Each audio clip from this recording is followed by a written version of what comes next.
एक ब्रह्मचारी थे, पंडित जी थे। वो गांव में भिक्षा मांगने गए। गांव में भिक्षा मांगते मांगते एक घर में पहुंचे। उनके घर में कोई जेंट्स नहीं था, लेडीज थी। तो लेडीज आई, बोली कि बोलो बाबा क्या करना चाहिए। तो बोले कि तुम्हारा आज पति इस दुनिया में नहीं रहेंगे, छोड़ के चले जाएंगे।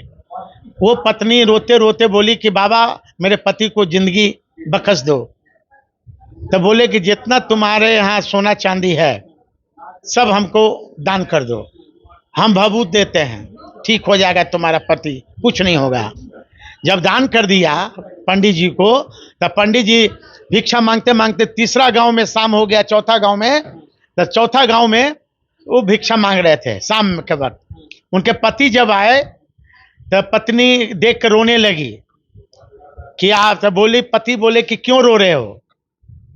तब बोले कि एक पंडित जी आए थे, ब्रह्मचारी जी, उन्होंने कहा क्या तुम्हारे पति का देहांत हो जाएगा, इसलिए बोले कि कुछ दान करो। तो मैंने सोना चांदी सब दान कर दिया पंडित जी को। हाँ, तो वो उनके पति का हुआ कि निकल पड़े खोजने के लिए ब्रह्मचारी जी को। यही धीरेन्द्र ब्रह्मचारी थे, समझे। तब हाँ, बागेश्वर बाबा। तो खोजते खोजते खोजते ही भैया नहीं कि भैया मधुबनी के वो चले गए झंझारपुर में, मधुबनी जिला के झंझारपुर में पकड़ाया पंडित जी, ब्रह्मचारी जी। तो वही पति उनके पकड़ने के बाद उनको लत्तम जुत्तम हो गया। लत्तम जुत्तम होने के बाद पूछा मारने वाला कि पंडित जी तुम दूसरा के चिट्ठा निकालते हो, तुम अपना चिट्ठा काहे नहीं निकाला कि आज हम मार खाएंगे, तुम भविष्य देख के नहीं चला था। तो वही है ये लोग का ब्रह्मचारी, सब यही करते हैं ये सब। मेरा नाम क्या, साधु, मैं जन्मजात साधु हूँ, है ना। अब वो पाखंडी बाबा हैं, मैं इनका भविष्यवाणी मैं कर रहा हूँ कि ये भी आसाराम बापू की तरह जेल के सलाखों के अंदर कुछ दिनों में आएंगे। मैं कर न दिया, वो समय दूर नहीं है ना। कब तक रहोगे पत्ते के यार में, तुम भी एक दिन आओगे बाजार में।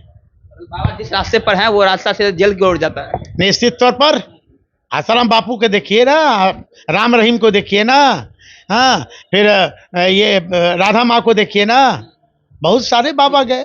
लेकिन नफरत क्यों है बाबा से आप लोगों को, आरजेडी वालों को इतना नफरत? मुझे किसी से नफरत नहीं है। ये देश भारत एक बगीचा है, इसमें सभी तरह के फूल हैं। हिंदू भी हैं, मुस्लिम भी हैं, सिख भी हैं, और ईसाई भी हैं, दलित भी हैं, और ब्राह्मण भी हैं। इस देश का बगीचा का माली वही अच्छा होता है जिस बगीचे में सभी तरह के फूल खिले, सभी फूल को मुस्कुराने का मौका मिले। जिस बगीचे में सिर्फ एक फूल खिले और बाकी फूल मुरझा जाए तो समझना कि बगीचा का माली बेईमान होता है। ये देश का हिंदू खतरे में नहीं है, बल्कि बीजेपी खतरे में है। पूछिए ना जो बीजेपी के मुस्लिम नेता हैं, उनसे पूछिए ना।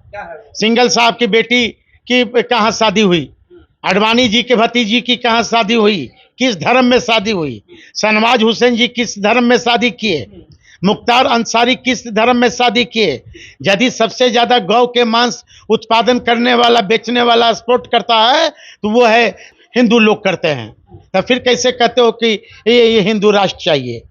एक तरफ आप हिंदू राष्ट्र की बात करते हो, दूसरी तरफ आप राम रहीम के नाम पर भाई भाई को लड़वाना चाहते हो, है ना।